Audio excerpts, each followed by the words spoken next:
Hey everybody, welcome into this Adobe Photoshop tutorial brought to you as always by tutvid.com.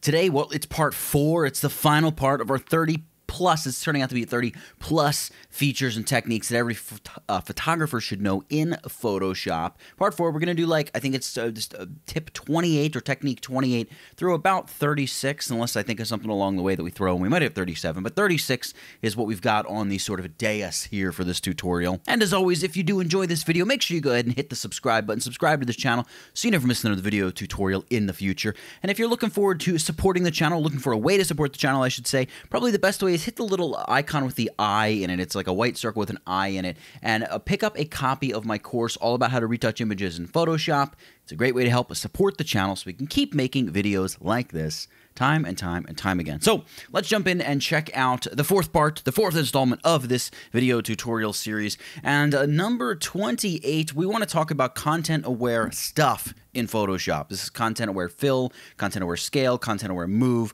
and a few other different content-aware features. What is content-aware? Well, probably the best way to think about or explore content-aware is with the granddaddy of them all, which is content-aware fill up here under Edit Fill, which we can't do because, well, we don't have anything selected. We do have a smart object here, but you can't work directly on a smart object layer. We would have to work on a new layer, but we can right-click on this layer and choose to rasterize that layer, which is what I'm going to do. We can even name this layer Church or something like that if we want, if we can spell correctly. There we go, Church. And what I'm going to do is I'm going to take my lasso tool, and this could be your regular lasso tool. This could be the polygonal lasso tool, and I'm going to draw a small selection around this church. One of the tricks with something like content-aware fill to get a nice fill is to kind of keep the selection somewhat close, not so close that it's touching the object you're cutting out, but relatively close. If you go really big in general, I don't know, it seems like Photoshop gets a little confused and starts grabbing bits and pieces from all over the place.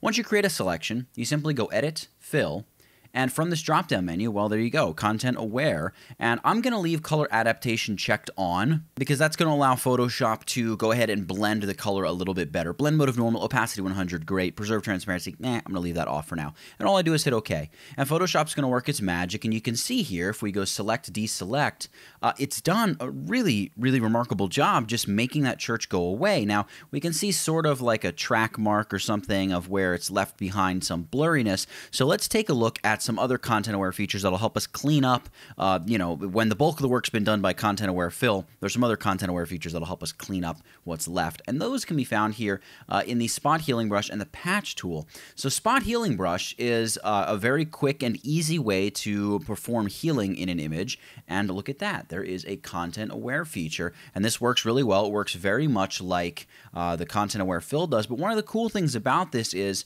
we have this option up here to sample all layers. So what that means is if we did want to work non-destructively, like notice how we had to rasterize this layer and get rid of our smart object essentially to work directly in the pixels of this church image, which now no longer has a church in there, we're essentially destroying that layer, right? We can never get that church back if we save this file and close it and it's just gone. But with something like this content aware here with the healing brush, we can do something like create a new layer and we can just call this, whatever, healing, kind of like we would do for different modes of cleaning up blemishes on skin. We can just come through here and wiki woo, and just help kind of clear away some of that blurriness and try to blend these trees together a little bit better.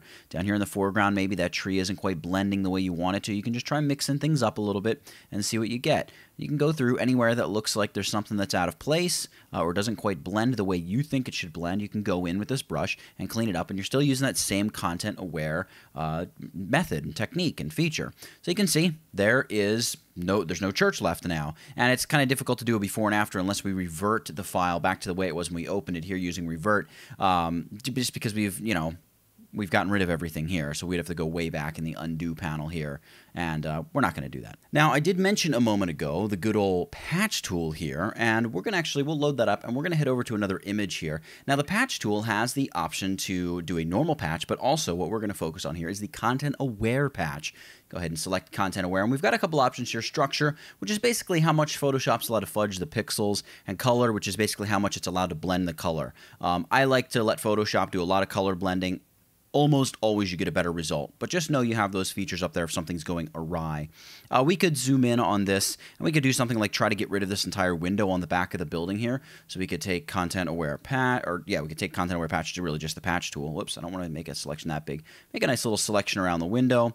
And we can just click and drag this and drag it over and just basically try to line up the bits of siding. It's going to be a little difficult because of the perspective, right? Because this is closer to the camera. And I can just, select deselect or Command or Control D to deselect. You can see it made it a little wiggly because it's trying to make it all line up, but it did actually an okay job of lining it up. And you probably wouldn't notice a lot of it, but you also probably want to go in and clean up a couple of these lines in here. You can see a few of them really got kind of out of hand, but that's a difficult place for it to really pick up. Let's try something a little bit more in its wheelhouse. So down here, if we want to take away like this gravestone here, we could take content aware patch and let me just drag through here, get into the grass, loop-de-loo around the gravestone, boom, and then I can just drag this wherever I want. Now you can see as I drag over here, it's saying, wow, you're going to fill this with some other stuff, but I'm going to say, all right, let's just let content aware do its thing and see what happens. So I'm going to let go, and you can see if I deselect this here, content aware is actually smart enough to know, there really should just be grass here, and maybe like the grass up here isn't quite perfect, so I could say, you know what, get grass more kind of in the perspective plane of that, and the shadow, well, there's no more gravestone here, so that shadow probably shouldn't be there, so I can drag that over, and you can just go through and kind of clean things up as you think they need to be cleaned up, and very quickly you can make a big object where there's not much area around it to sample disappear with relative ease. All right, so now we're going to move over to this photo of the arc, and we're going to use content-aware scale, and a photo like this is particularly interesting to check out content-aware scale with, because if we were to just take this photo, let me just zoom out a little bit here so we can get a better peek at what I'm doing. I'm going to hold down my Alt or Option key and double-click to unlock the background layer, and then I'm going to go Edit and just go with a simple free transform. And if we wanted to widen this image, right, maybe we wanted to make it, we just wanted to make it wider because maybe what we're doing is doing something like canvas size and extending just the width of the image to, like, I don't know, 5500 or something, right? So we need to make the image wider. So we Command or Control T, hold down our Alt or Option key, and pull this. Boom, it's wider. Well, the problem is, obviously, the whole image has been skewed. The idea behind this feature right here, Content Aware Scale, is that Photoshop will have awareness of the content in the photo and not break stuff that shouldn't be broken. So if I stretch this out, you can see how Photoshop is sort of detecting that something's in here, but it's not quite getting it, right? You can see it's a little messed up there, and like the bus and this car have been widened, a few things like that. Content-aware scale is it's very far from being a perfected feature. It probably works 2 out of 10 times. It works really well. And the rest of the time, it's like, it almost got it. But there are some features here that we have that will help make it better, namely Protect. And Protect works, well, you can see Protect is just set to none. How do I activate that? Well, before I actually get to that, I should mention this right here. This is a Protect Skin Tones option. Yeah, there you go, Protect Skin Tones. And what Photoshop will do is attempt to locate masses of skin tone in your photo, like somebody's face, let's say. So when you scale the image, you don't have like their nose appearing next to their ear and, their mouth all twisted and contorted and their jawline widened and stuff like that. Again, it works a lot of the time, but it's still one of those things where it's not 100% of the time. Let's talk about Protect and how we can use it to help this image. Just remember here, look at the base of the arc. It's kind of messed up, right? It's wide and it's not looking all that great. So how do we fix that? Well, what I'm going to do is I am going to grab my lasso tool, specifically I think the polygonal lasso tool, and I'm just going to drag just a little selection around this, right? Just like this, boom, boom, boom, up in through the middle here. And essentially, we're creating a rough selection around this monument. We're going to go right through here. Bada bing. Voila. Complete the selection. All right. Now we're going to go to our channels panel, and we're going to choose to create a new channel right down here. New channel. Boom. And we've got just a solid black channel. And all we need to do is fill this with white. So we go Edit, Fill, and choose the contents to be white. There we go. Okay, great. And then select, deselect. And now you want to go up and turn on, well, you can just select the RGB channel there. So just click on the RGB channel. It selects everything. And we've got this Alpha 1 channel. Now, we could name this whatever we want. Let's name it just something that'll make sense for this photo. Go Layers. And I'm going to zoom out again. And once more, we're going to go Edit, Content Aware Scale. And this time for my Protect menu, or my protect drop-down menu, I should say, we have that little, arc option, and it's going to use that channel. And now if I hold down my Alt or Option key and stretch, you can see that we're not getting that weird jiggity stuff at the base of the monument. Now the car is still being widened, the bus is being savaged, and these cars appear super flat and stuff. But the protect feature did really work there, and it really kind of helped things out. The lines on the road aren't quite perfect. It does leave a little bit to be desired, but there's a lot you can do with content-aware scale, and it really can make it's just a really interesting kind of toy/tool to go in and play with. Definitely something you should know about. Content-aware scale. All right, last but not least, and this talk about a feature that really doesn't work a lot of the time. We're going to talk about here the content-aware move tool right here. Content-aware move. It's located underneath the healing brush and all that stuff that are really a bunch of great tools. You use this, you can draw around somebody, right? Let's take this girl here. And then you could, the idea is you can just click and drag, pick her up, and maybe we want to stick her down on this rock, and we let go, and we have transform handles that appear. Just remember that. I'll come back to that in a second. Hit the little check icon up here. And you can see, in theory, it's supposed to blend her into place, but like we've blended her head away, and this looks horrendous down here. Let's just undo that because that's not working for us. We have a few things. This transform on drop, by the way, is why we got those transform handles. Let's just uncheck that. We don't really need to do that here. Now, we can allow Photoshop. We have the same structure and color options. So we can say, look, Photoshop, we're going to boost the structure to 7. We're going to let you move some things around. And color, we're also going to crank up to 10. We want max color blending. And my mode, by the way, is move. Extend, what that would do is it would actually make a copy of her, which can be kind of cool. If you want to duplicate something across your image a bunch of times, that actually might be the most useful feature in the entire tool. So move, it works exactly like move, though, where you just draw your selection, drag, and let's drop her right there. And then we can go select, deselect. Now, it actually did a much better job when we allowed Photoshop to take some control. But if I go ahead and use the extend feature and we just duplicate her over, right? And let's say we drop her right there on top of the rocks and we deselect it, Command or Control D to deselect. You can see that like the back of her dress, see how bright it is where we dropped her? Not quite as bright as, or not quite as like rich and dark as it is in the original photo. And also down here, it's not really blending into those rocks very well. We've got a hard edge right there. So it's just, it's one of those tools where you need like the most ideal of ideal circumstances to make it work. And just honestly, not something that I use all that often, but I got to throw it in there because it's kind of a cool tool. And in theory, it could really, really be awesome if Adobe can, kind of make it a little bit more or a lot more effective than it is now. A lot of potential for the content-aware move tool, but it's not quite ready for the big leagues, not yet at least. Now, guys, of course, before we go any further, I do want to remind you, as I mentioned in the open, if you're interested in supporting what you see here, you like what you see here, go ahead and hit the little icon, the circle with the eye in it, to pick up a copy of my course all about how to retouch images in Photoshop. I really think you're going to love it. Let's move along to the next thing right here and right now. All right, so number 29, and next feature up that I want to talk about is something called smart filters, and they are a super powerful feature here in Photoshop. I use them all the time. We've probably used them up until this point in this tutorial, in fact, but we haven't officially gone over them. So here is what a smart filter is, how it works, and probably why you should use smart filters almost all the time. A smart filter can only be applied to a smart object. So if you have a photo or an image or a graphic, really anything here in Photoshop, you simply right-click on the layer and choose Convert to Smart Object. We converted to a smart object, and you can see we have that little icon that appears in the bottom right corner of the layer thumbnail. That is a smart object. Once we've converted a layer to a smart object, we can apply a smart filter, or just, there's nothing really special about a smart filter other than the fact that it's just any filter you apply to a smart object is automatically a smart filter. Like the Gaussian blur, if you apply it to a regular layer, it's just a Gaussian blur. If you apply it to a smart object, it is also just a Gaussian blur. Let me give you an example here. Gaussian blur. Look, hey, look at that. We're just blurring her by 40 pixels. We hit OK. All right. We save the document. We go away. Well, see, if this wasn't a smart object, this would be our image. We would have just this blurry image. Now, you probably wouldn't just blur an image. I understand that. But this would be our image. But with a smart object, we have some features here in our layers panel. So you can see we get this double ring icon and also a little downward facing arrow. And when we hit the down arrow, down drops a menu that says, hey, look, you've applied a Gaussian blur to this layer.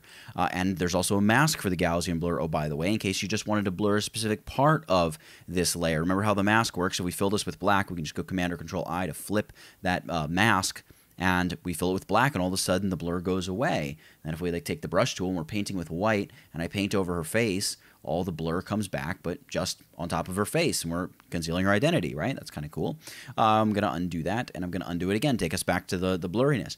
We can also double click on the word Gaussian blur, and hey, look, we can edit the Gaussian blur. Maybe we need more, or maybe we need less, right?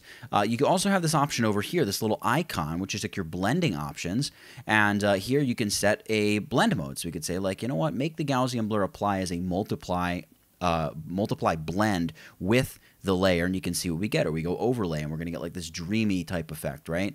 A soft light. You get kind of the same sort of dreamy effect, but not quite as intense as the overlay blend mode. I'm going to take it back to normal. We also have the option to just straight up change the opacity of that filter. And I say of that filter because we got a couple things going on here. I'm going to set the opacity back to 100 and hit OK.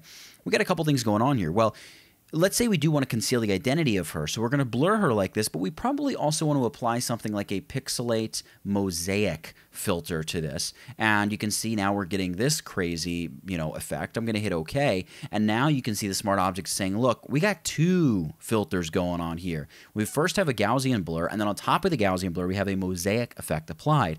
Well, now I only want to conceal her identity, so I just want to cover up her face. So I'll select this, a mask, as we did before, Command or Control I to flip it, and then I can do something like just take my, elliptical marquee tool, drag a selection over her face, something kind of like that, right? And select the mask and just hit Command or Control I again to flip the contents of that selection from black to white. And then we go select, deselect to get rid of our selection. And now the cool thing about this is, because it's a smart object, we can double click on mosaic and we can say, you know what, let's make the cell size a little smaller. And there, we can change the cell size. We can make it really small, so you can almost identify her again, or we can make it giant, so it's just, a few blocks of color, in which case, have fun identifying that. Now, let's say this is suitable for our causes here. We can say okay, and we realize, you know what? We really don't need that Gaussian blur. It's not doing anything for us. Well, we can click and drag that Gaussian blur down to the garbage can and get rid of any filter in the stack of filters we apply to our layer. Now, one last way that smart filters can be applied when you have a smart object, up here under Image Adjustments, virtually all of these will be applied as smart filters. So we could say like Hue Saturation, and you can see it's applied a Hue Saturation here just to this layer, and I can go ahead and swing the saturation. Now, the downside of this, as you can see, is it's only going to affect the areas you've masked. Sadly, at least at this point, we only have one layer mask for a series of smart filters. It would be great if you could have individual masks for individual filters. There are, on rare occasion, it's helpful to have. But you can see here that we're able to apply normal image adjustments to a smart object, and they apply as smart filters. So that's pretty cool, especially if you're somebody that enjoys using adjustment layers because they're non-destructive. You have a lot of the same options when you apply a regular, standard, old adjustment to a smart object. You can go in, you can adjust the opacity of it, right? All kinds of stuff that you can do with an adjustment layer. You can do it right here within a smart object layer, just like that. So that's smart objects. Not smart objects, smart filters. They're really powerful. I really would highly encourage you to use them. They will change the way you work with Photoshop. And oh, by the way, you can apply stuff like the Camera Raw filter. And when you apply it, you can always double click on Camera Raw filter and go in and edit any old graphic or image in Photoshop as if it's a raw file using that same raw editor. So a lot of reasons to use smart filters. They're really, really cool and really, really useful and really, really helpful. But let's move along to number 30. Now, number 30 is going to be performing a face swap. I'm going to use it here between two photos, same shoot, same day, under studio lights, ideal conditions.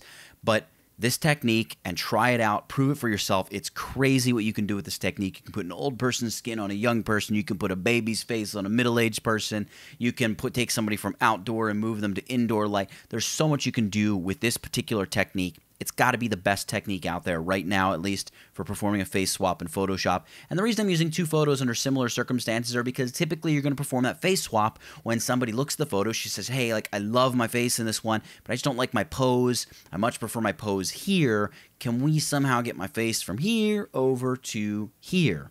And, somebody blinks in a photo, right? You take a group photo and 5 of the 6 people look great, and the 7th person, or the 6th person is blinking and looks like, they just got hit with a stun gun or something. Well, they're probably going to want their face changed, or just you as the photographer are going to want to change it for them. So here's what we do. What we're going to do is come over to the face which we want to move. So we want to take the kind of grinning, squinching face and move it over to the other image. So I'm going to take my lasso tool here, and we're going to draw a selection around the face, just the face part of it, or really just the features of the face, from the eyebrows to the lips. Something like that. We take a nice selection. I'm going to just make sure it's a smooth selection everywhere that it can be. Great. And now this is a smart object, so I'm going to use the hotkey Command or Control J to just pop our selection up onto its own layer. You can see now we just have our face floating in midair. And I'm going to grab the Move tool. We're going to click and drag, and we're going to hold this over the tab. We flip over to the other image, let go, and there's our new face. So we can throw the face in place. And this face is already going to kind of match up a little bit, like I said, because same lighting, same camera, same situation, same day, same everything. So just by that nature, it's going to line up and work out well, and it's her skin, so the texture is going to be exactly the same and all that kind of stuff. Here's how I like to kind of align images just to kind of make sure they work. Now, by the way, I do have to take into consideration, over here on this face, she is grinning, which kind of like flattens your face a little bit, and here she almost has like an elongated face. She has this kind of, you know, inquisitive look because she got an eyebrow raised, so her face is appearing a little bit longer. So I'll probably, instead of lining this up exactly with where her eyes are, I'll probably try to put the eyes just a little bit higher, just a tiny bit, and, you know, kind of center the face within the head. So I'm going to zoom in, and what I want to do is I'm going to name this layer New Face, and I'm going to go Edit, Free Transform, and with Free Transform active, I can just reduce the opacity of this layer just so I can see through to what's going on underneath. And I'm looking to line up the very center of her eye. So I'll pick one eye. In this case, I'll go with the left eye. I'm just going to look to line up the very center of that eye, right? You can pick any feature in the photo that you want to try to line up. So I'm going to line this up. I'm going to use this to get my size, and then I'm going to make that adjustment that I mentioned a moment ago in terms of sliding this up her face a little bit. Once I get that eye lined up, I'm going to take this center anchor point, my reference point, if you will, and I'm going to drag it over and drop it in the very middle of the eye. Now I'm going to hold down the hotkeys Shift and Option, that'd be Shift and Alt on the PC, and I'm going to scale my image either up or down, depending on the size I think it needs to be, and probably right about there is going to be right. But we can see over here, these two eyes do not line up at all. See, there's one catch light, there's the other catch light. So we need to rotate this until it looks like it's going to line up a bit better. See, kind of something like that. We need to make it a little bit bigger. Shift and Option, Shift and Alt again. I'm going to just stretch this out a little bit, kind of like that. That looks much better. Great. And now what I'm going to do is just nudge this upward a little bit, just to get it up her face a little bit. I think it's just going to look a little bit better, a little bit more centered. All right, once we've got that, we got the face in place, we're cooking with fire. Let's come back over here and boost the opacity of this layer back to 100%. We can see it very obviously does not look like it fits because we haven't started blending it yet. Here's what we need to do. You can shut the New Face layer off temporarily, and we want to duplicate the lower layer. Well, actually, you know, before we duplicate the lower layer, this is going to be an essential step, especially if you're taking two images that are not shot under the same light. We're going to hold down Command or Control and click on the New Face layer, all right? And with the New Face layer selected, I'm going to go Image, Adjustments, Match Color. So I'm going to choose Match Color. And what we need to do here is Photoshop's going to say we can kind of ignore everything for a second and just make sure our source is right. We want to match using the source of 29.3. That's the document we're using here. It's 29-3. And I'm going to say not the New Face layer, but the 29 layer, this layer down here. We want to get the color from that layer. And I'm going to check on both, yes, use selection in source to calculate the colors and use selection in target to calculate adjustment. And when you do this with your own image, and oh, by the way, make sure you don't have this turned on, right? We don't want to ignore the selection. We're using that selection to make sure we match the color just in that area of her face on the underlying layer and not like with the color of the background. So we're only interested in the color and tone right there in her face. So make sure that's shut off. You can play around with the luminance and color intensity and fade options. Fade is just going to sort of like make the match color not quite as strong and crazy as maybe it is. Maybe we can increase luminance a little bit here because the blending functionality we're going to perform here tends to darken things up a little bit. So we'll just maybe make things a little bit brighter. There we go. And then I'm going to hit OK. So you can play around until you get what looks to be an okay match. And there might be a little bit of trial and error where you got to go and redo it and play with it a little bit. That's totally fine. Go select, deselect to deselect that. And we want to shut the New Face off. Now we're going to select our original base layer and hit Command or Control J to duplicate it. And we're going to name this old, just for the old face.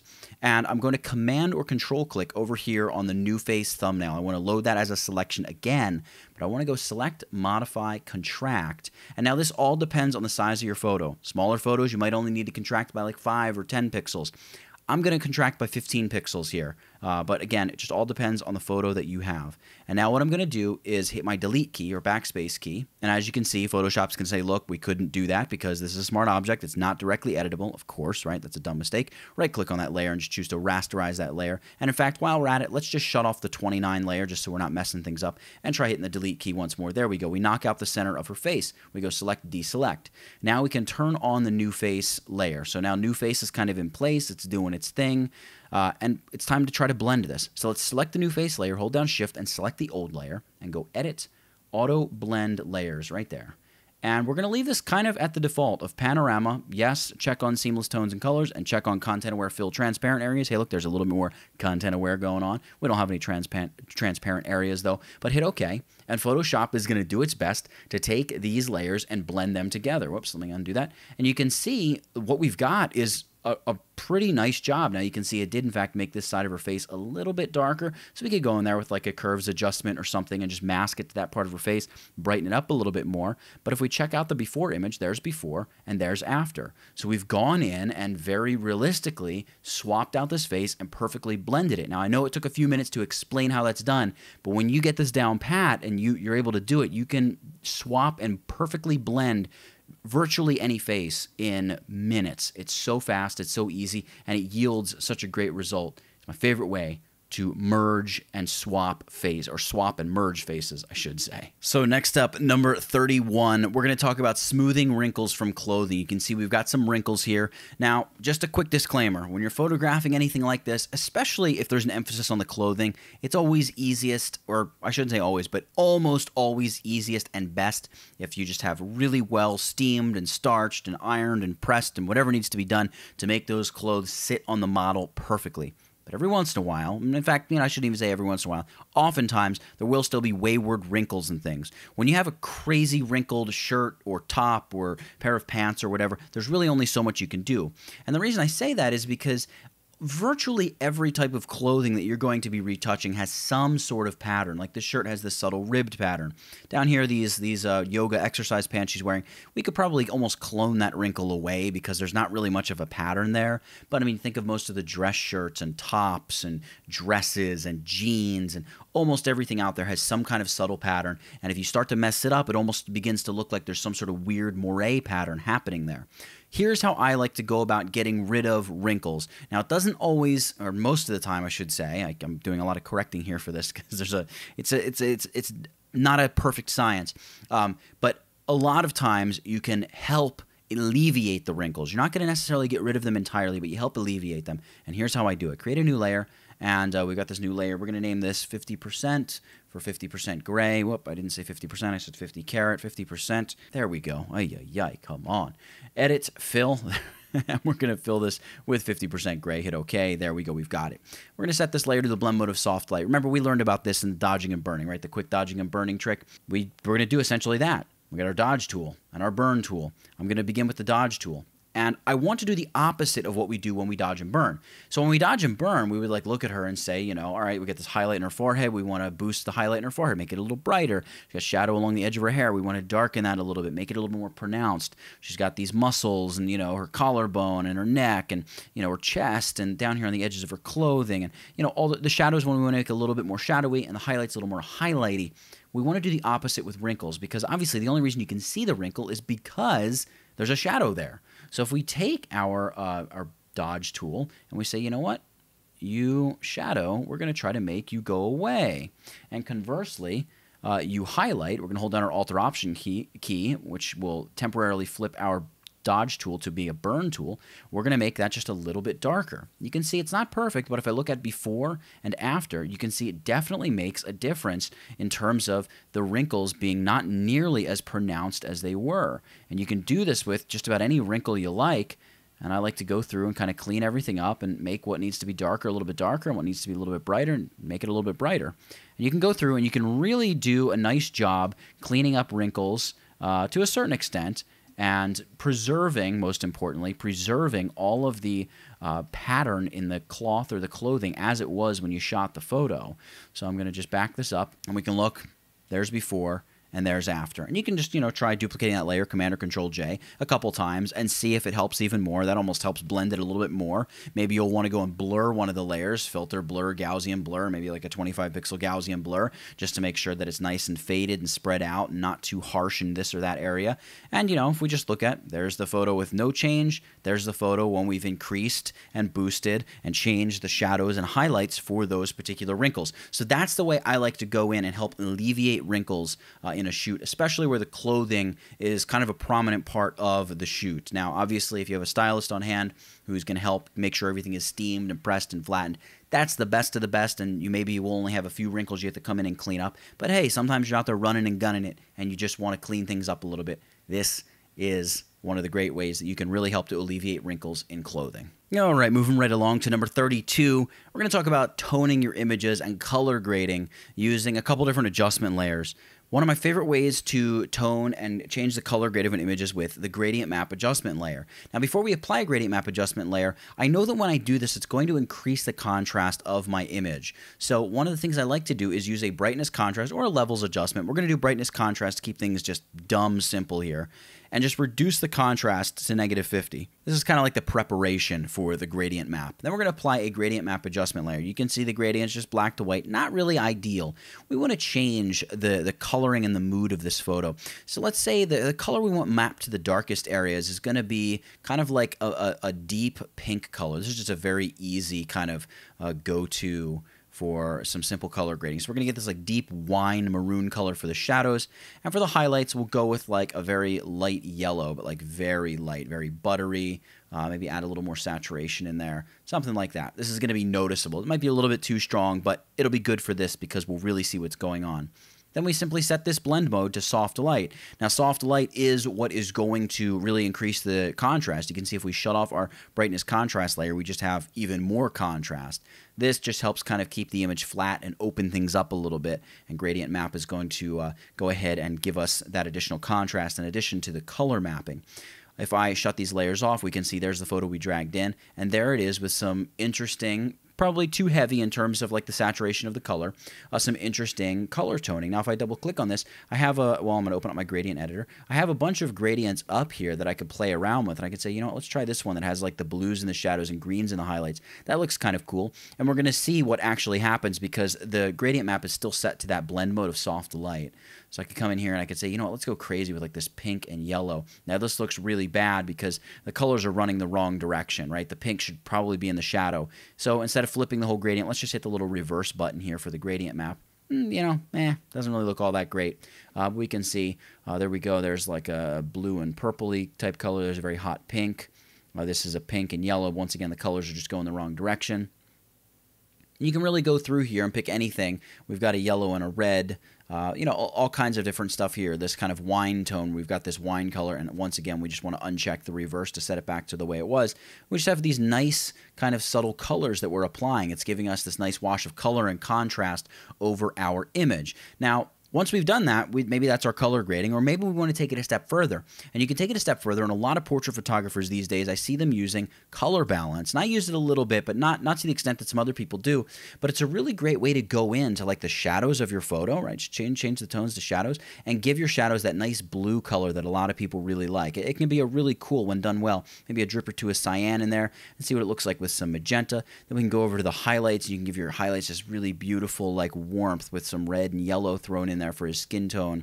You could try and make sure there's not too much magenta or too much green, depending on what your image needs or what you think it looks like it needs. And then you can go back over to midtones, and if it still needs, a push toward red, or maybe there's too much red in the image, we can kind of neutralize some of the red by adding some cyan. And the same thing with any of the other colors. I think this could be cool with a little magenta. And maybe a little bit of yellow on top of it, all right? And we can go right over here and just shut that color balance off. There's what it looked like before. See how red it looks? And then when we turn that on, we get a much different looking photo. So I can hold down my Alt-Option key. There's the original image. And there's with some toning and color grading added to it. Now, obviously, mix these up, mess them up, do as much as you want with them. There's a lot you can do. In fact, with the gradient map, not only does soft light yield some interesting results, overlay will yield more intense, a more intense version of whatever soft light is doing, and also multiply can be interesting as well because it'll give you this really darkened version of what you're working on. And you can always reduce the opacity a little bit, and you can get some really, really interesting looks for your image depending on how you kind of mix and match your toning and your color grading. Now, of course, let me set that back to soft light. It helps to have a nice moody image to begin with, but these techniques, they work on just about any photo, and just is up to you to decide how much or how little color and contrast you want to add. So moving right along to number 33, we're going to talk about colorizing a black and white photo. This is for all of you out there who are looking to restore some old photos. Sometimes you'll come across a black and white and it's like, hey, what would this look like if it was in color? Well, number one, you don't really know the exact color of everything that was going on in the scene, but you can take some guesses as to what the colors were, and we certainly know, for instance, somebody's skin tone.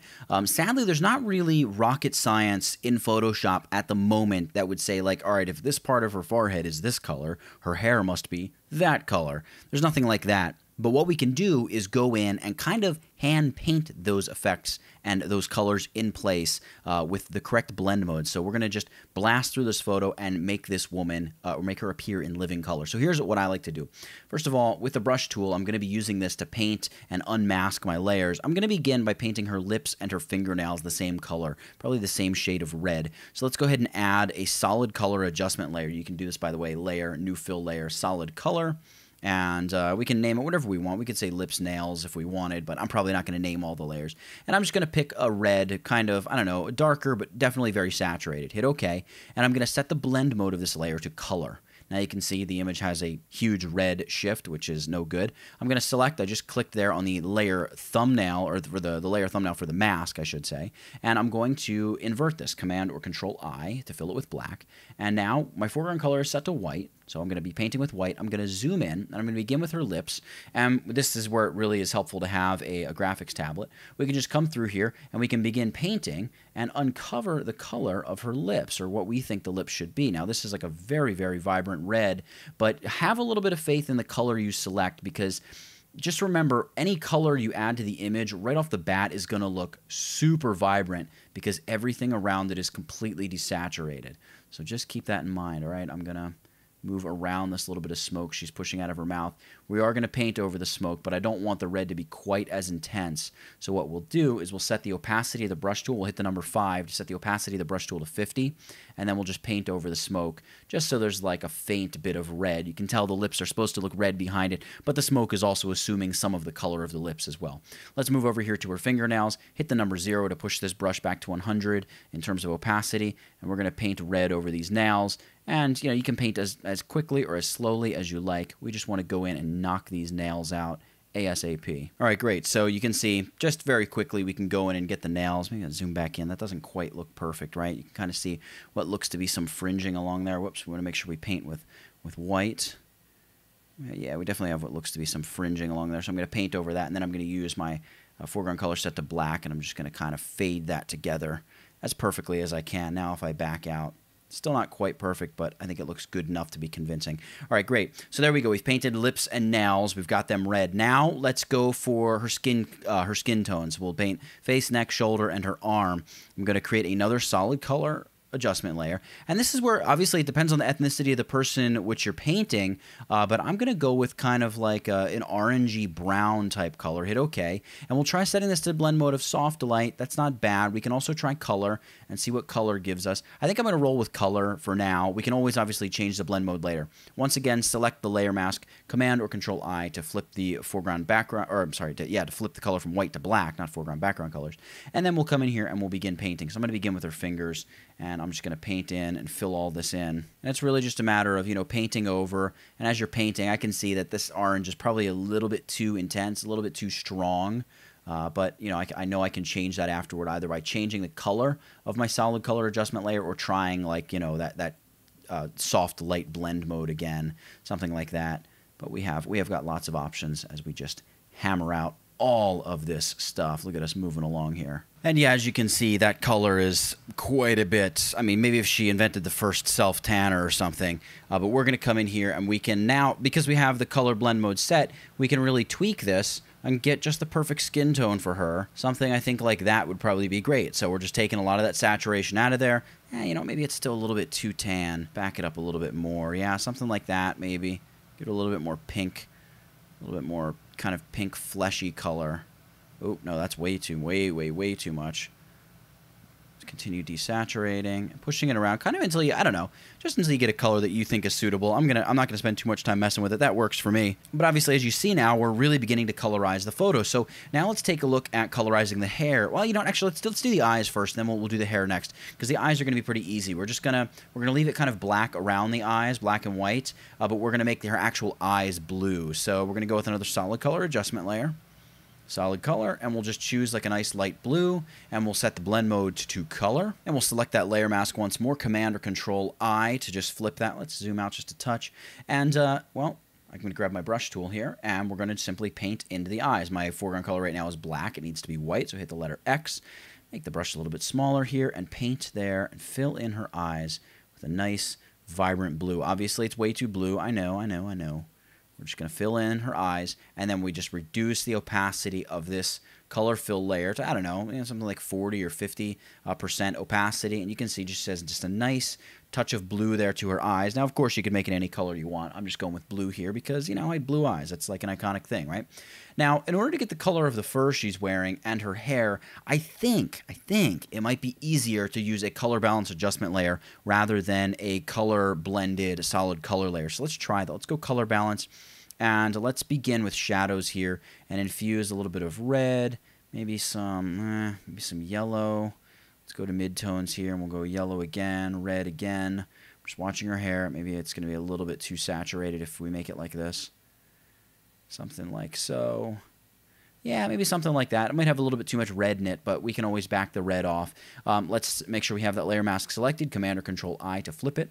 And I'm not going to make a complex hair selection. I'm just going to rough it in with the brush tool, a pretty large brush, and we'll go over this. And you can see how it's just going to, you know, obviously totally change the color of her hair. It's giving her more of like an auburn hair color than brown, but we can always use this layer mask that we're creating now by brushing and apply a vibrant saturation layer and just try to take some of that red out of there, or even a hue saturation layer, in fact, and just take some of the red out of the hair and see what we get. But then again, maybe you like the red. So we're just going to wrap this hair up real quick. And I don't know. I mean, now that I'm looking at it finished, I think it actually, I think that's kind of nice. It does look a little artificial. I could always reduce the opacity a little bit, try to blend it with the original black and white a little bit. But, you know, we're definitely adding some nice color in there. And we'd use the same technique for her little shoulder, you know, whatever that is, that piece of fur. What I do want to focus on is here on her shoulder, the strap. What if we wanted to make that like a gold accent? I think, again, color balance would be the way to go. And I would boost yellows and I would boost reds. I would go to the shadows. I would boost yellows. I would boost reds. Well, maybe too much red in the shadows there.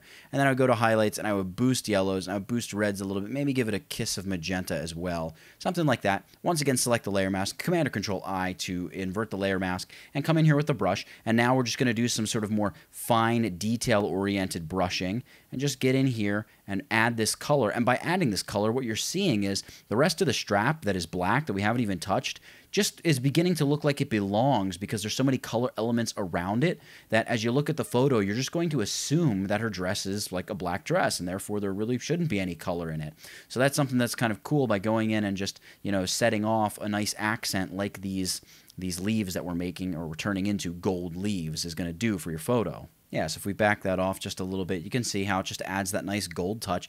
And you almost sort of assume that the little, you know, stole, that's what they're called, right? Isn't it called a stole, or unless it's a full coat? The little stole she's wearing is, you know, is gray. But I don't know, that is kind of bugging me a little bit. Maybe we will just make it a little, just give it some kind of color, right? Maybe it really shouldn't be green. We'll give it like a little bit of warmth, I think.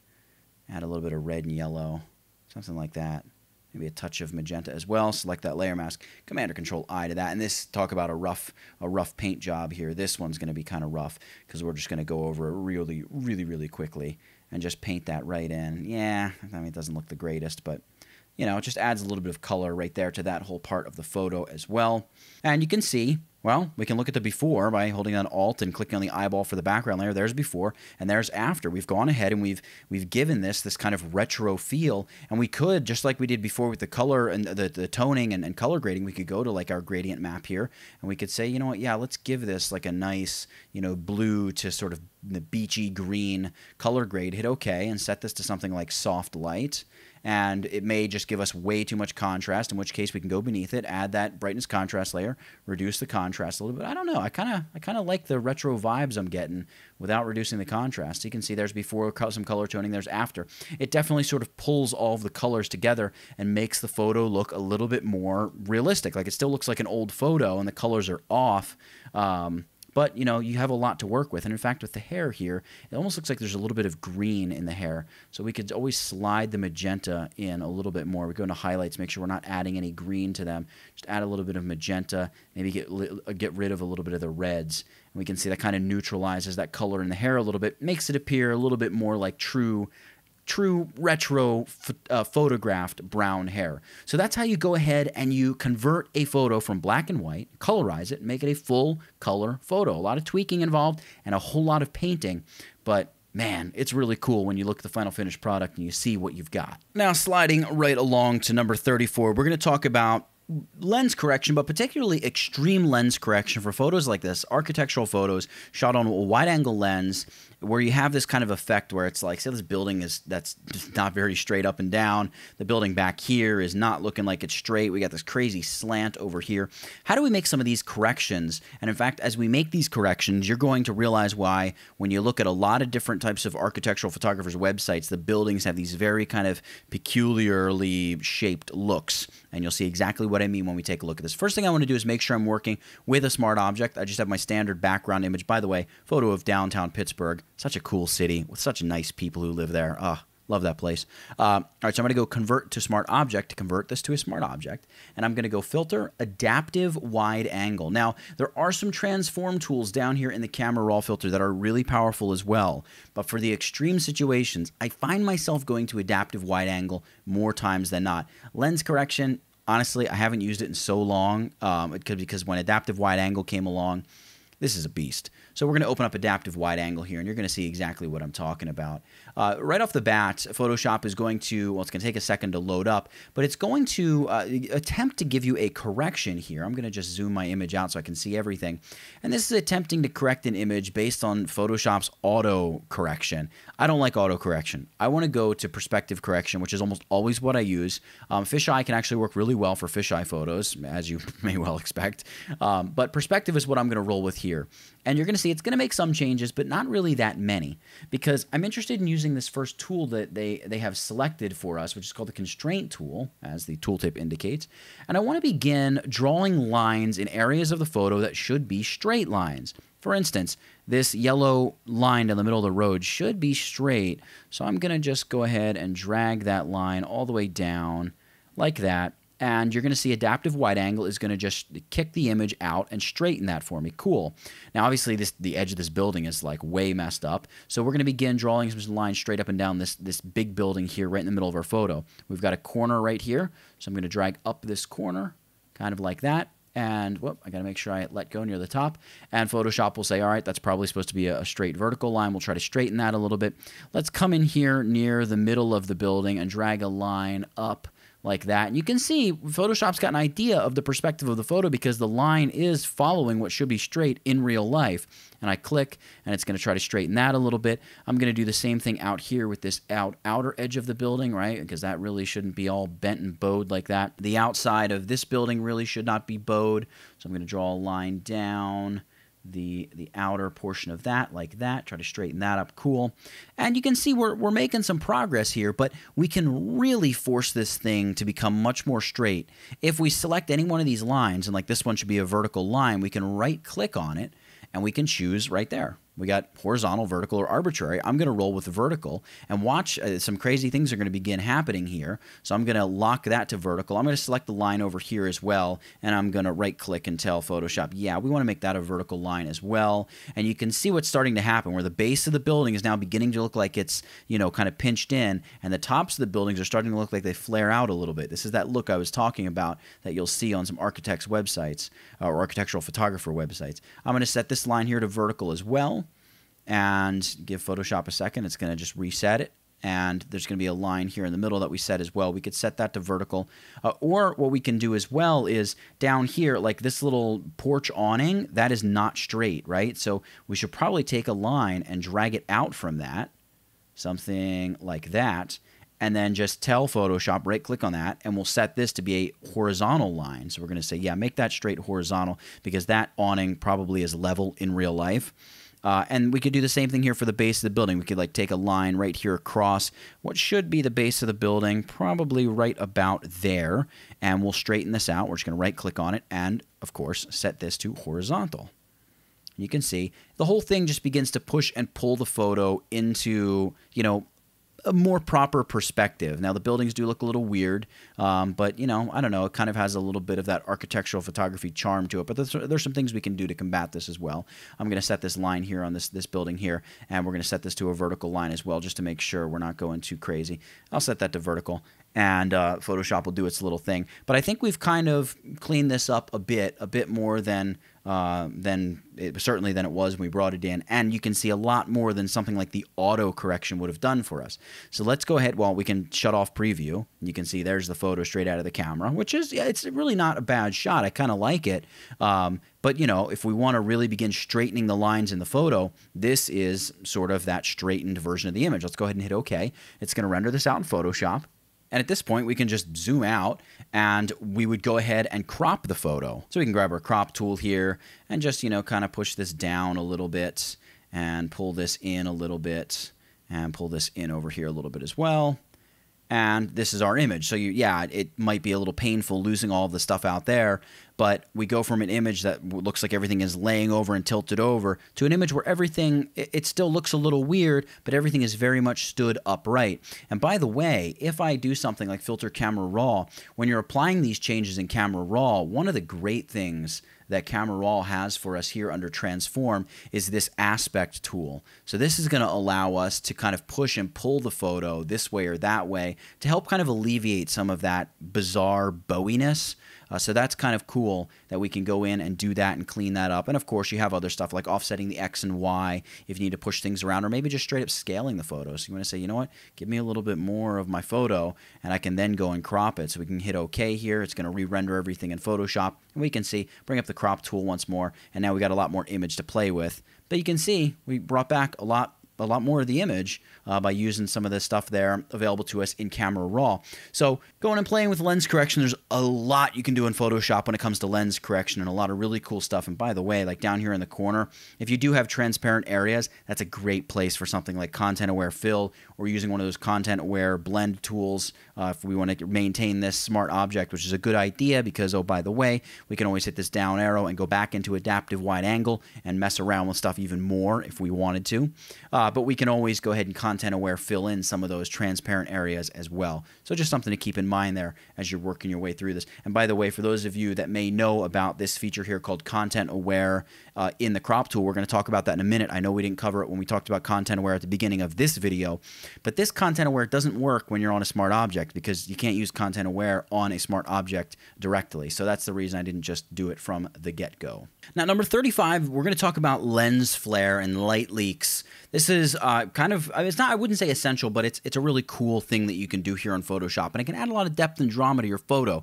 Now, when I'm lighting this photo, I have the sun setting, which is giving him that little bit of edge light across this little lake here where he's sitting on the wall, but I'm lighting it from the front, and I also have an edge light way up over here that's blasting light back and giving this little bit of highlight here on his face. Really, it almost looks like this light is the light that I'm lighting. So let's pretend that the sun is actually over here, and we have a light leak, a nice bright orange haze up in the top corner of the photo. Well, let's talk about a couple ways to create and work with light leaks. First and foremost, you can create your own. Create a new layer, grab like your brush tool, and we're just going to make the brush tool really big. So we're going to go like, I don't know, for this size photo, let's go like 1300 pixels, right? It's massive. We want absolutely no hardness, so hardness should be at 0, and just click once, or maybe click twice. Yeah, clicking twice looks good. We're just painting with black. Your foreground could be white as well, but maybe black just so you can follow along with ease here. Oops, I don't want to do that yet. I'm going to move this light leak over, and it's just a black dot right now. Yes. What we need to do is we need to make this white. So we're going to invert the colors by hitting Command or Control I. We've got a white flare, and this looks a little bit more like a spot of light. We're going to duplicate this layer by hitting Command or Control J. You can see, boom, duplicated the layer.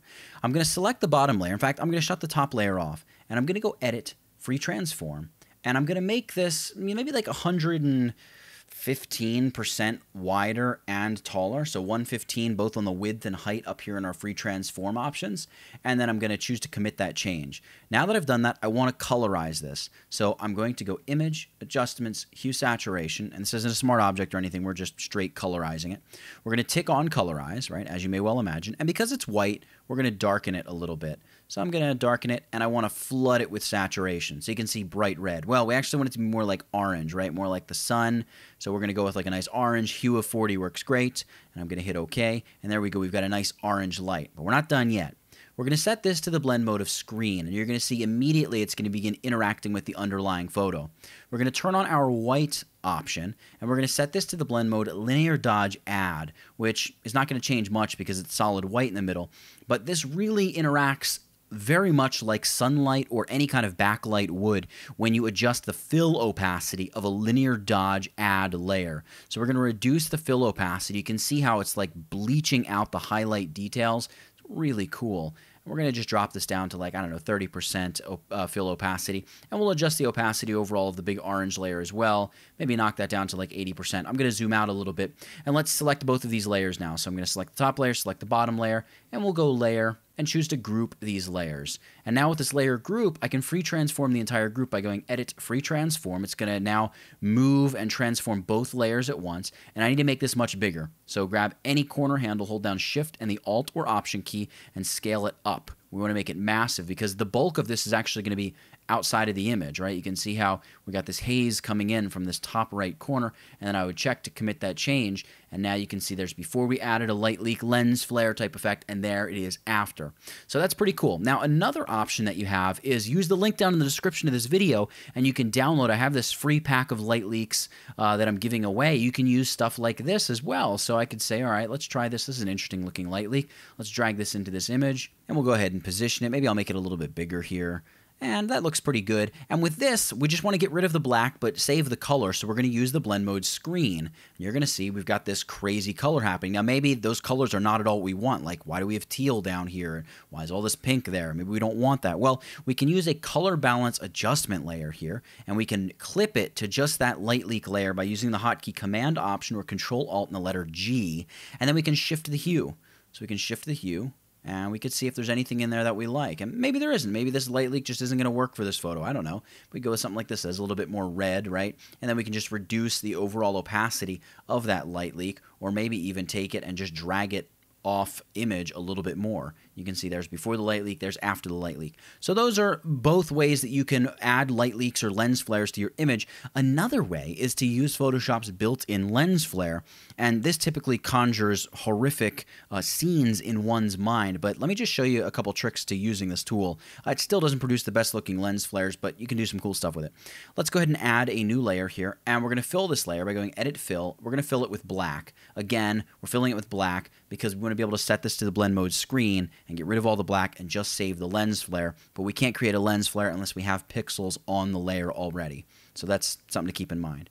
We're going to go Window and open up the Info panel here, and anywhere I hover, you can see that Photoshop is going to give me an X and Y coordinate readout, right? So remember, I want that light leak or that lens flare up in this top right corner. So I'm going to open up my info panel, and I'm going to just see, like, all right, if I put the lens flare way up here, so that's like 5520 on the x-axis by 50, let's say, on the y-axis. So 5520 and 50. So let's turn this layer back on, and we would go Filter, Render, Lens Flare. And here, you can click wherever you want your lens flare to go. So we could just say, all right, up in the top corner. Or what you can do is Alt or Option click, and you can precisely place the lens flare wherever you want. So 5520 by 50 on the Y-axis, hit OK, and you're going to see it's going to put that lens flare right where we want it. We could say like, yeah, maybe we should go with a movie prime or a 105. Yeah, maybe we'll go with the 105 prime. I'm going to make this a lot brighter, maybe 130%, hit OK. And then I can just set this to the blend mode of screen.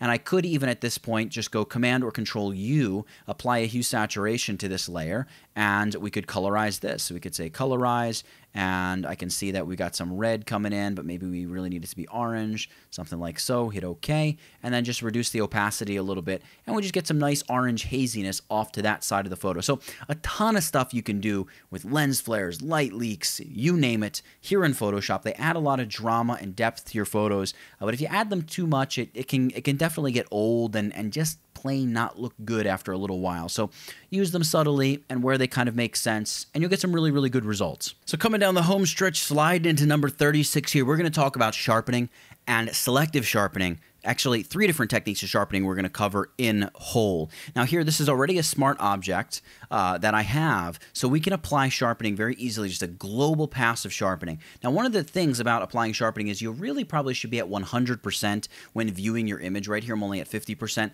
Just going to 100% really gives you an idea of what is going on in your photo. Now his face is the most important part of this image, so I want to zoom right in on his face. We're at 100%, and let's go Filter, Sharpen, Smart Sharpen.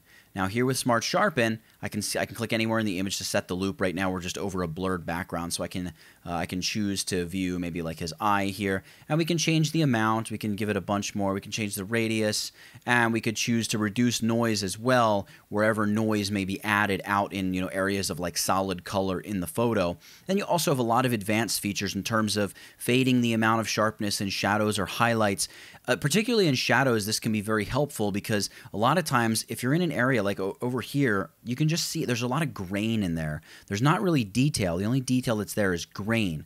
So you probably want to go ahead and say, look, in any shadowy areas, we're just going to fade the amount of sharpness that happens down there. And by the way, if you're interested, here under the options panel, you can go back to an older method used in Smart Sharpening to sharpen if you were a fan of that, or if you just want to check it out and see if you like it more, you can turn that on. And when you activate that, the more accurate option becomes a feature as well. I'm going to shut that off. We're going to go with the latest and presumably greatest version of sharpening here in Photoshop. And you can hit OK. And because it's a smart object, as we've covered, ad nauseum at this point, it's listed there. We can turn it off, we can turn it on, we can adjust it, we can mask it, we can do all sorts of things. So I'm going to drag this Smart Sharpen to the garbage can. That's a cool way to sharpen and all, but I actually have been preferring using the Camera Raw filter over the past, I don't know, a little while now to sharpen my photos. Once again, I'm going to zoom into 100% here in the Camera Raw editor. We will go over here to the Sharpen and Detail tab, and you can hold down your Alt or Option key when you're increasing the sharpness, and it converts your photo to a grayscale image, so you can really get a good idea of just the detail of the photo and not be distracted by any color. So I could say like, yeah, something about 75% looks good. Hold down Alt or Option while you scale radius so you get an idea of the radius that the sharpening is going to attack. There we go, that looks good. Detail will give you kind of like an idea of the very most intricate detail that will be sharpened. I'm going to reduce that a little bit. And then masking is kind of like the reduce noise feature. So when I hold down Alt or Option and begin dragging masking, everywhere that's white is everywhere that sharpening is applied. Well, if I look at my photo, all this stuff out here, that doesn't need any sharpness, right? It's blurry as all get out. So the only thing that'll be sharpened out there is whatever grain happens to be presiding out there. So I'm going to hold down Alt or Option and drag this until, for the most part, the only thing being sharpened are details of the subject. And notice also, over here, where like it's the shadow of his hair, look at what happens. That's being converted to black here in this mask, because there's really no detail there to be sharpened. So Camera Raw is saying, all right, I just won't sharpen it. And then I can hit OK. And once more, this filter is applied as a smart filter, so I can shut it off, I can turn it on, and I can play around with this sharpening all I want. Now, another way to sharpen and specifically selectively sharpen, so let's say his face needs one amount of sharpening, but maybe his shirt needs a different level of sharpening.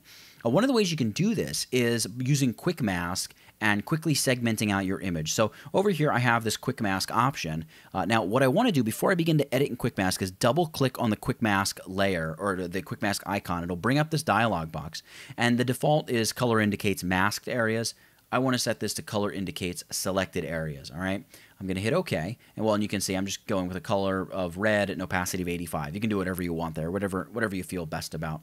And now the quick mask will be activated. You can see that it looks like the icon is selected. You want to grab your brush tool, and we're just painting with the color black, and now any area we paint is going to be selected. If I right-click, I want a hardness of 0%. I want very soft, and you just choose any old size that works. And I'm going to paint a very rough selection over his skin, so just the neck and his face in general. And you can see it's the epitome of a very rough selection because we're going to make it super soft. Then simply hit the letter Q. That's going to get you out of quick mask mode and at the same time load what you painted as a selection. Now we're going to go select, modify, feather, and I'm going to feather this by at least 200 pixels. I might go a little bit higher. Here I'll do like 350, hit OK. And now we're going to hit Command or Control J to pop that little bit up onto its own layer. So now that's what we have popped up onto its own layer. We're going to do the same thing here for the clothing. Make sure I'm on the O2 layer, hit the letter Q to enter into quick mask mode. We're going to paint over his shirt. We're just going to grab a quick selection of his shirt. And by the way, maybe his hair needs a different level of sharpening and we want to apply some sharpening for his hair. You could also create a selection like this of his hair. The sky is the limit. You can do stuff in the background, in the foreground, in the scene, generally, wherever you are. There we go. Something like that looks good. Cool. We can hit the letter Q, not tab, Q, to load that as a selection. And once again, we'll feather this, select, modify, feather. And I'll probably go with the same thing of 350. We're on that layer, Command or Control J to pop it up onto its own layer. All right, now what we want to do is convert both layer 1 and layer 2 to grayscale. So I'm going to select layer 1 and use the hotkey Command Shift and the letter U to convert it to black and white. And the same thing for layer 2, Command Shift U to convert that to black and white. We're now ready to go ahead and apply high pass sharpening, or just a high pass adjustment, which will double as sharpening when we tweak it a little bit. So we'll go Filter, Other, High Pass. We're on his shirt layer. So what I want to do for the shirt is I think I want to make this pretty punchy. So yeah, I'm going to push this up quite a bit, maybe like up somewhere between 10 and 20. Let's go with like about 15, hit OK. And I'm going to do the same thing with his face here. We're going to go Filter, Other, High Pass. But I want his face to be a little bit more fine. So we'll maybe only take this to a radius of like 2, 3, something like that. 3.4 maybe, hit OK. And then we set this to a blend mode of soft light. And all we're going to get is the sharpening applied. We'll do the same thing here with the shirt. Set it to a blend mode of soft light. And you can see I can shut the shirt layer off and just look at what's happening. I mean, you can see the details in the shirt popping, right? I turn that sharpening on, boom. Turn it off, bam. Turn it on, it's nice and crisp. Same thing with his face. We turn it off, and it's just a little softer. We turn it on, we just have a nice snapping bite to it. So using that technique, you can really break down and just selectively sharpen any part of your image. I'm just going to name these layers here real quick. But you can break down and sharpen any part of your image and really take control over exactly how each and every part of your image is sharpened. Oh, by the way, this would be a perfect example of why I would love to have multiple filters, or masks for my smart filters, because I could apply 3 or 4 different camera raw sharpenings or smart sharpenings, and I could mask each of them exactly to the parts of the image where I want them to be. Just can't do that right now. So that's one of the things that I wish I could do. But for now, this is how I like to go in and selectively sharpen images where one part of the image needs one type of sharpness, another part of the image needs a different kind of sharpness. I think I'm going to add a 37th point here, and that is going to be talking about straightening, cropping, and resizing images, and then, exporting them a little bit, and just some of the best practices here in Photoshop. So this is an interesting photo because, well, it's obviously on an angle, but we got like this hanging out here. That would be a perfect candidate for that content-aware fill. Same thing with the light up here. Or maybe we could apply a big light flare, lens flare, light leak type thing to cover that up. But there are a few different ways to crop photos in Photoshop. You could do something like grab the rectangular marquee tool, select part of the image like that, and you can go Image, Crop. This is like the most old-fashioned, destructive way of cropping a photo because you lose tons of the image, you don't preserve anything, and it's somewhat limiting in terms of setting an exact size and just all kinds of things. There's a lot of reasons we don't crop that way anymore, but it still can be useful on occasion. Another way is up here in Camera Raw Filter. The Camera Raw Filter has a crop tool, but Photoshop does have a dedicated crop tool. It's located right there.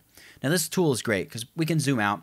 And a number of things. You can grab any corner, of course, and just crop. We kind of played with the crop before when we were messing around with the extreme lens correction stuff. But let's say we want to straighten this image a little bit. There is this little ruler tool up here, which is the straighten tool. You click that, and let's say we say, all right, the floor is probably kind of right about there, right? And when we let go, the crop tool is going to automatically crop and rotate our image to give us what should be a nice level photo. I can just hit check, and the photo looks a little bit more level. It's not quite, so I can grab the straighten tool again, and I could say, no, really it should be kind of a little bit more, maybe like that, and it'll just recrop a little bit. I can commit that change, and there we go. Now we have a nice image where it looks like she's standing on the floor, and it's nice and level. A couple things, though, that have happened. If I click with the crop tool, I can see that I haven't lost anything outside of my crop, and that's because I haven't ticked on delete cropped pixels. If I do that and I commit the change, now when I use the crop tool, you're going to see that, well, what happened, right? This is kind of dumb. I chose to delete the crop pixels. Well, what's happening is this is a smart object. And smart objects, you can't just cut off chunks of the image because a smart object always has to be together. So Photoshop has no choice but to keep everything. If I rasterize this layer and we go ahead and crop this again and just choose, yep, go ahead and crop it. Now if I click with the crop tool, I can expand outward, but there's no image there. So just keep that in mind when you're working with a smart object. Usually it's not a big deal. The fact that, oh, wow, I actually saved some extra image. I could hold down my Shift and Alt keys here, or Shift and Option, and expose or show a little bit more of the photo, right? Hey, look at that. A little bit more photo to work with. Nobody ever complained about that, right? We can also do things like use some of the presets that Photoshop has built in. We can set a specific width and height. So if we know, for instance, this needs to be 1920 by 1080, we can do that. And Photoshop will crop not only to that aspect ratio, but automatically resize. So we can see here, you see as I scale up, see it's saying like width is 5,271 pixels by a height of 2964. Well, if I do that and then I commit this change, now my image, if I go image size, has been automatically resized to 1920 by 1080. So that's kind of cool that the crop tool can do that for you. If you don't like that and you don't want 1920 by 1080, hit the little clear button. Of course, it's always available for you. You got all kinds of other things. You're working a lot with Instagram. You got a one-to-one square. You can see exactly what your photo will look like. That's super useful at times. Also, you can create your own crop presets. So you can set a bunch of stuff up here. Let's say I want to do something a little cinematic. So I go 239 to 1. It's this like ultra widescreen, right? And I say, you know what? I really dig this. This is super cool. It's exactly what I want. I can go in here and just choose new crop preset, and I can name it whatever I want, and it's going to save that here in my list of crop presets. I didn't save it because I don't really want it. But I think what I really want to do is just revert this image back to the way it was when we brought it here into Photoshop and take a look at a kind of a more realistic cropping workflow now that we have a little bit of an idea of what goes on. So obviously we want to straighten this image right out of the gate. So we're just going to come through here and say, yeah, probably something like that is close to being straight, right? And then we can we can rotate the crop a little bit more, and until we get it just right. So we can say, yep, that looks great. Now, before actually I do any of this, I'm going to right-click and I'm going to rasterize this layer so we can take a look at some other features of this tool. So we're going to go ahead and try straightening this out again. And yeah, that looks pretty good. I want to extend this a little bit, though. So I'm going to stretch this out. I'm going to pull this over this way a little bit, and you can see we've got these little bits of transparency. If I tick on Content Aware here and commit this, you can see true to its content aware nature, it's going to do its best to fill these areas in, and with some of the corners it does a pretty good job, but up here it did kind of double our light stands. That's not the greatest. We could always go in and slap some kind of something on top of that, or just straight up crop it out of the image entirely. Now we do have delete crop pixels turned on. I probably would have shut that off, but usually I work with it shut off, and I'm going to shut off content aware for this as well. A couple last things about the crop tool. We have this option with all of these different grids. So if we're working on changing the actual way the image is composed, we can do that. The hotkey is just the letter O, and you can cycle between all the different overlay grids. So if you want to go with that sort of, Fibonacci's golden rule or something, and we probably want to flip this so the spiral is above her head and not down there. We can hit Shift and the letter O, and it's going to flip the orientation of the golden rule. There we go, something like that. And we can just work with this to kind of like tuck her eye right into, the very, very most spirally part of, the golden rule. And then we can just place the image or crop the image like that, and we crop it according to that. Now, of course, if we don't like that crop, we're not getting rid of any of the pixels, so we can just bring it back up and spread things back out and set it the way it needs to be set. Hit the letter O maybe and transfer back to a little bit more of a standard grid. There we go, something like that. And now she's dead center right in the middle of the image, and I can commit that crop. In addition, we have sort of the settings. You can use the old crop tool, which was a little bit more intuitive initially, because you move, when you use this crop tool, you grab the corners of the crop tool and you can say, all right, there's exactly where my crop is going to be. Whereas with the new crop tool or the newer crop tool, when I perform a crop, I'm not moving the crop box, I'm moving the image underneath the crop box. So, it might not make as much sense initially when you start using it, but that's a thing that you might want to think about. And then there's some other things in terms of this crop shield out here and just the way you're looking at it, all that kind of stuff. It's very intuitive. You can go in and play around with it if you like. But let's also say we just wanted to make this exactly how, we want to make this crop exactly as the original image was here. Well, you might think, oh, we can just hit the little, get rid of this stuff icon, but that doesn't do it. It returns us to the way the crop was. We can right click on this and say, look, use the front image aspect ratio for this crop. And then we can take the crop and kind of clip it up into a corner, right? Snap it up into a corner like that, and then just simply drag it all the way down across the image, and I'll get it kind of close, and then go ahead and commit the change, and we're back to the way our original cropped image was, and complete with the content-aware fills in the corners. So there's a ton of stuff here in this crop tool. I'm going to get rid of all those settings. A ton of stuff in terms of straightening and cropping and doing all kinds of stuff with photos, resizing them, you name it. You can also resize images here under image size, and resize photos. That's cool. But what I think I want to show you is when you're ready to save your photos out of Photoshop, of course you can go File, Save As, save a JPEG. But the way that I've been saving out a lot of my images lately, especially stuff that's shared online, is right-clicking on the layer that I want to save out and simply choosing Export As. And you can use the newer Export As dialog box here in Photoshop, and you can choose your format, which is probably going to be a JPEG or a PNG if it's a photo you're working with. And you can even resize the image right here in this dialog box if you realize, you know what, I'm sending it to Facebook and the ideal width for Facebook is 2048, and then boom, it'll export and resize that image for you right here, all in one fell swoop. So that's pretty cool. You can convert it to sRGB on the way out. You can attach copyright and contact info metadata, and you can do whatever, and you hit Export As and choose where on your hard drive you would like to save the image, and you save a nice optimized version of your photo out from the version you've been working on here in Photoshop. So yeah, we kind of got into it a little bit there with step number 37 about resizing and cropping and straightening and some of that, but all useful stuff, I think, at least. I hope you've enjoyed it. And guys, that's going to conclude our 4-part series on 37 different things that I think at least photographers ought to know who want to go and use Photoshop. And there's a ton of other things you can learn as well, but this certainly I think is a good jumping off point, really jumpstart you to that intermediate to advanced Photoshop user in terms of photography. And now it's time to jump in and get your feet wet and get that experience and all of that. We can all use a little bit more experience, right? I'm certainly no wizard when it comes to making and creating incredible things on a consistent basis.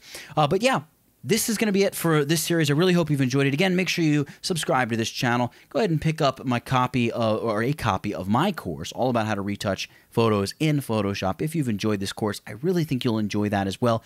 And it's like maybe a little way to say thank you if you really enjoyed this stuff on the channel. It helps us do what we do here at tutvid.com. And personally, I greatly appreciate it as well. So for 37 different things that every photographer probably maybe sort of kind of ought to know in Photoshop, that's it. Get it? Got it? Good. Nathaniel Dodson, tutvid.com. I'll catch you in the next one.